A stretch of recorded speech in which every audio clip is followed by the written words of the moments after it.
Hello everybody, welcome back to Watch Life episode 48. So I had a good client of mine yesterday ask if I had a Submariner bluesy, so the two-tone steel and yellow gold with the blue dial, and I didn't have one in stock, so I have managed to source him one. I am going to go collect that right now somewhere else in London. So yeah, sourced, and I will be delivering within a day, which actually feels very productive to do that. So need to go get hold of that.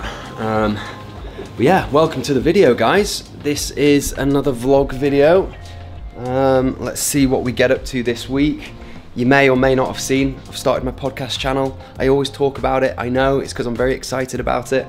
But yeah, go subscribe to the Phil Reed podcast. Yeah, guys, have I got my keys? My keys are here.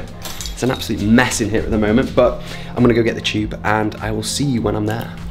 So I've just picked up the watch and I've come back to where I live. Yeah, the watch is nice. It's I've actually just put it on now. Basically just because I wanted to wear it for a little bit. It is a worn watch, so me wearing it for the next minute is fine. And also I know that the buyer of this watch is probably going to have it polished themselves anyway, so yeah, it's also an interesting talking point. So this watch comes with the original receipt, and it's interesting for me when I get the original receipt. I think, oh, that's great, you know, it's validation of the watch's legitimacy, and also you know, when it was bought, all that kind of stuff. It kind of adds a bit of I don't know, comfortability, right? So with me being a reseller, it's interesting because it's like the original buyer's name, or some, not name, but some details might be on there. Actually no, it's not even the buyer, it's more the seller. It's more the seller, because for example, if it says Watches of Switzerland, Stratford, it's not that, but that's an example. Then whoever I sell it to could in theory just go straight back to that store, that AD, and be like, this watch was bought from here, can I have a link taken out, or can I have another watch, right? And that's not good because it will ruin the relationship for the original buyer. So for me, I'm reluctant to pass on that receipt. If it's been asked for, I might show it. I might scribble out certain details, like a name of the customer sales rep at the AD, but it's an interesting topic for me anyway, but thought I'd share that. Anyway, I'm gonna head home now. I don't know when this will come out, but I'm pretty sure I'll have been on ITV2 showing off my terrible cooking skills, so hope you guys are enjoying that. Anyway, I'll see you when I'm back home. So back home now, just quickly got changed, and yeah, the bluesy is, it's a really, really nice watch. So when I think I must have been 19 or 20 years old at university, I had this dream, this vision in my head that I would have loved to go to a lecture wearing a bluesy. That was one of the first times I thought, you know what, I really want to get a Rolex. I had an Omega Seamaster at the time. I didn't end up getting the bluesy, I actually got a Coke GMT instead, but had the same sort of effect. But yeah, the bluesy for me it's a lovely watch, and sometimes overlooked in terms of like the Submariner category of Rolexes. But yeah, I need to go post that watch. I'm not going to film that because you've seen too many clips of me posting watches recently. So I do need to go I need to get the train. I need to go pick up a sub date. And it's interesting, sub dates actually, they're probably one of the few watches that hasn't really dipped in price over the last 4 to 5 months. It is the classic Rolex watch, and that might be why. It might just always be a popular, steady riser. And also, just before I leave, I do have some time. Yachtmaster 40 rose gold on the Oyster Flex strap, so it might be it's quite annoying. So if someone wants to buy this and maybe they have small wrists like me, and the person who actually bought it directly from the AD, they might have had big wrists, so the straps are sometimes quite big, and I can't sell this to maybe 50% of people because the straps aren't the right size, the watch won't fit their wrist. So You either have to go and buy a strap from Rolex directly, which is like £240, I think, for one. Or you try to find one, which is actually really difficult because who has a spare strap lying around?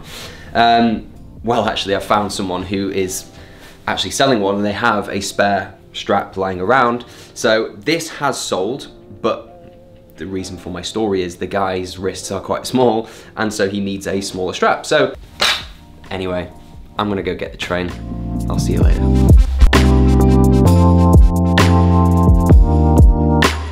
Just got to Hatton Garden. I need to drop off a Yachtmaster 40 Rose on Oyster Flex to the servicing centre. It smells like cannabis. Nice. Yeah, I need to drop it off to the servicing place in Hatton Garden, which I really like those guys. But yeah, let's go drop it off. Maybe wait a little bit, pick it up in a couple of hours. It really, really smells of. Yeah. Just thinking, actually, it'd be good to get your opinion, guys. If, I'm trying to word this right, would you prefer a watch that is completely looks brand new, like mint, but it's been polished, or it's kind of just worn and you get it as a worn watch? I guess it's based on preference, right? I know that, and people will have different opinions, but yeah, like, yeah, because sometimes I get a worn watch and I'm like, I don't know, someone might want this as it is because they're going to wear it anyway, and then I'm like, but I would quite like to have a watch that looks brand new, but I don't know, what do you guys prefer? Probably brand new looking, I guess. Unless it's vintage, then you probably don't want to touch it, but anyway, let's go.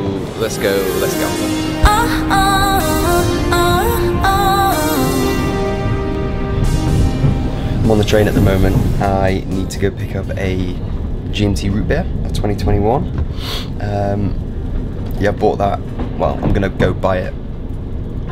So you head back to my train journeys, which is, it's actually fun. Like, people might watch and be like, why do you always get the train? Well, sometimes I need to pick up a watch, right? I don't have a physical store, so a lot of the times people can't come to me because they work full time. So I have to go travel to them, and actually I don't mind because I work and it's actually quite nice to travel. So yeah, come with me to pick up the GMT.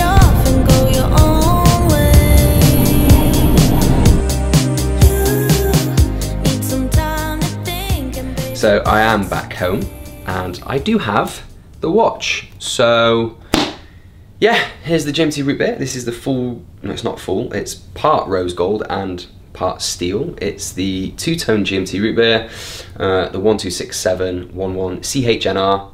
Nice watch. I really like it. Like I've said in another video, I've sold the most of this exact watch. I was trying to think why that would be. I think it's probably because it was a hype watch earlier in the year. It did go up a lot in value, so people probably thought, you know what, I'm going to jump on this and hopefully make some money out of these. And some people did. Some people now will have lost money on these because they've come back down a little bit. But yeah, I really like this watch. Someone has bought it, so unfortunately it's not for sale. It is a full set though. It has all the tags, all the stuff you would expect.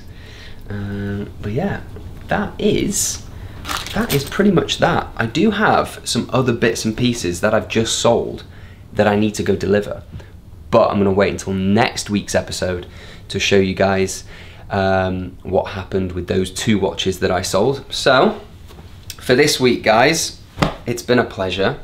I will see you in the next one. Much love, please like, subscribe, and I'll see you in the next one. Bye bye.